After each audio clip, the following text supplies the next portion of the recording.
It started with a clip 10 seconds of Dennis and he telling a young Jane she'd never make it. 5 years later, Jane thought she'd buried him, the voice that once made her doubt everything. But the morning she walked into the arena and saw Dennis standing there, older, heavier, eyes full of a guilt he never used to have, she felt the past slam into her chest like a punch. The world wanted a redemption arc. But Jane knew better. You don't put a match to gasoline and expect it not to burn. Dennis Arney didn't expect the arena smell to hit him this hard: sweat, steel, smoke, and 1,000 memories he wasn't ready for. 5 years gone, and everything he once ruled had moved on like the world had hit fast forward the moment he disappeared. Once upon a time, he used to walk through these same hallways with a swagger that came naturally, the kind of confidence that made rookies whisper and veterans nod in respect. Now, as he pushed through the double doors of the arena lobby, the receptionist didn't even look up. He had to repeat his name twice before she blinked, stared, and muttered something like, "Oh, you're him." An afterthought. A ghost. That cut deeper than he let show. He forced a smile, the polite kind that didn't reach his eyes, and signed in. His thumb trembled only once, a tiny quake he hoped no one noticed. He moved deeper into the backstage corridors, passing walls that once held his posters, his championship portraits, his glory. Now they were replaced by new faces, fresher, younger, hungrier. And among them, towering above all others, was one poster in gold and black, Jane called the Tiger. Her pose was fierce, chin tilted high, muscles carved like truth itself. The reigning superstar. The woman who had become everything he once told her she couldn't be. His chest tightened. He remembered her first day at his performance center, nervous eyes, hopeful smile, notebook in hand like every word he spoke mattered. He remembered telling her she wasn't ready. That she didn't have the look. He remembered the brand rep asking if she was good enough for an endorsement and him answering too quickly, too sharply. "No," he said. He remembered the way her face fell, how she swallowed her hurt like acid. He remembered thinking he was helping her toughen up. Now he knew better. He had broken something in her, something she rebuilt without him. He kept walking, each step echoing against the concrete like a countdown. He wasn't ready for any of this. After his mother got sick, he had tried to hide it from everyone, even from himself.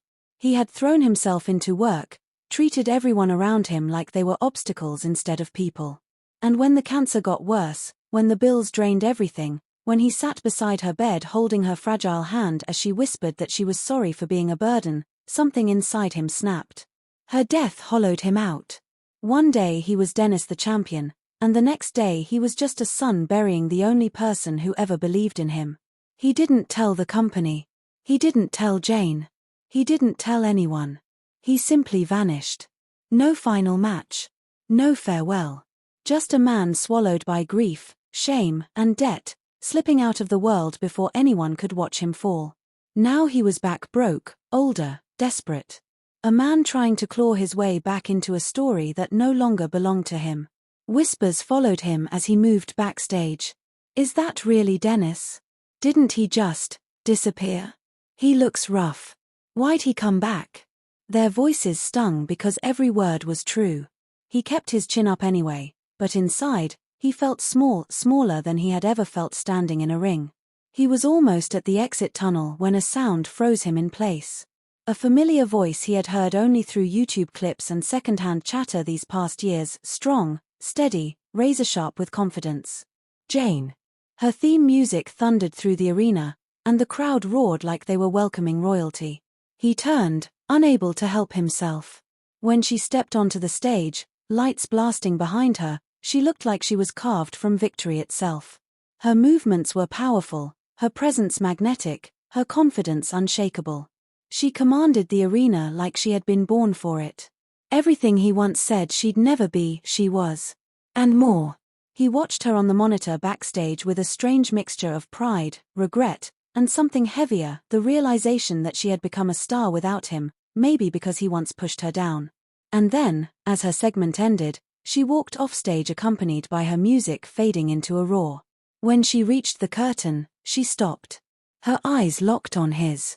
For a moment, the world stood absolutely still. Dennis stiffened. He hadn't prepared for this part, for facing her. He tried to walk past her, hoping for a quiet exit, for a mercy he did not deserve. Jane stepped into his path before he could move. 5 years, she said, her voice cold enough to slice.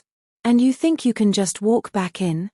The camera crew, 3 of them, froze instantly. The red lights on their rigs were already on.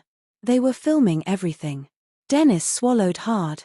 I'm not here to start a fight. Jane's eyebrow lifted.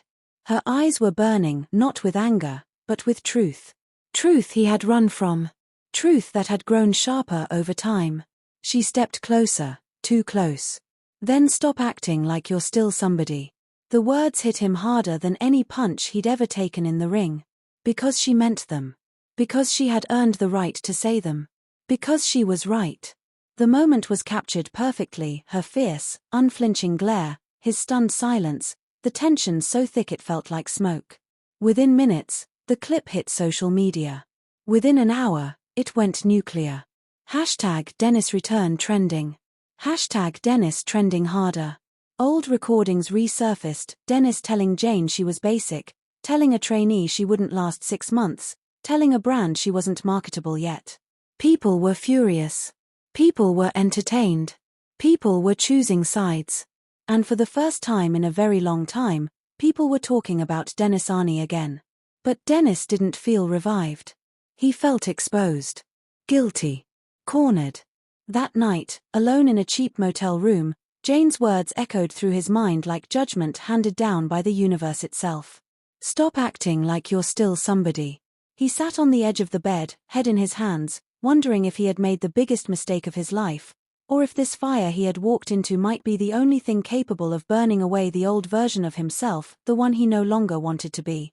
And when his phone buzzed, a message from management summoning him first thing in the morning, Dennis knew this wasn't just a comeback. It was